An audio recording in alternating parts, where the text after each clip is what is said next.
guys, this week's video I'm going to be answering a question that I often get asked, whether it's in the community, through email or even DMs that I get. Is my baby old enough to drop from 2 naps to 1 at 11 months old? And this is a really good question because it can be such a fine line at this age. Look, most babies are ready to transition from 2 naps to 1 between the age of 14 and 18 months. But every baby is different, and this is what we need to take into consideration, and lifestyle and parenting style as well. Now, if you have 11 or a 12-month-old that is on 1 nap a day, if it is the case, the only thing I do recommend at this point is an early bedtime. But if you do have a baby that is at that age and is on 1 nap a day and it works for you and it's not a problem, your baby's sleeping well through the night, it has a great nap through the day, doesn't wake up too early, and you are happy and your baby's happy, don't change it because it's working. There's no need to change it and try and jam another nap in there if it's going to cause chaos and it's just going to cause stress and it's just going to backfire. Don't change it. But most babies are not ready until they get closer to that 14-month stage. However, what you may experience between 11 and 14 months is some certain days of where your baby really fights that second nap. And my tip here is to try to keep the first nap of the day short. So anywhere between 30 to 45 minutes, an hour at the absolute most. And obviously the older they get, the shorter you want to cap that, or, cap it closer to 30 to 45 minute mark.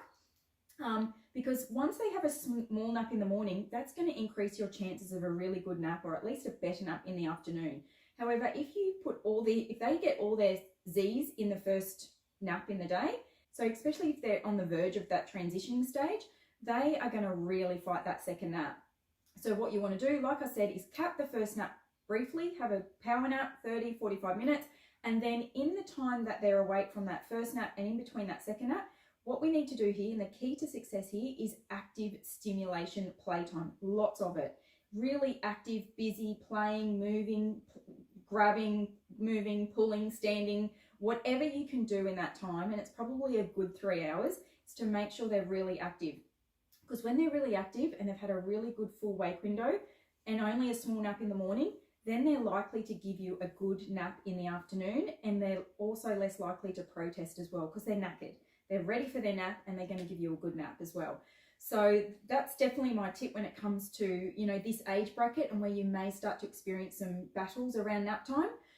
And also what you may experience if it's just one of those days where you just can't get that second nap in, nothing you tried has ever worked, what you can opt at that point later in the afternoon, more like 3, 4 o'clock in the afternoon, you might want to conveniently go for a drive or walk in the pram and just try to get either some downtime, because that's still better than nothing, or even if they do nod off and have a little bit of a nap, it's got to be very brief, 15 to 20 minutes absolute maximum, because that's going to then interfere with bedtime if they have any longer. If they have any longer than that, they're going to think they've had a really good nap, and you're going to be, experiencing bedtime battles at 8:30, 9 o'clock at night, which is not what any parent wants. So yeah, you want to have a brief nap in the afternoon, and that's really going to help you with dinner and bath, and then bedtime at still a reasonable and normal time. You don't want to be pushing it much later. You kind of want to do it anywhere between the 6 and 7 mark, depending on how your day's gone.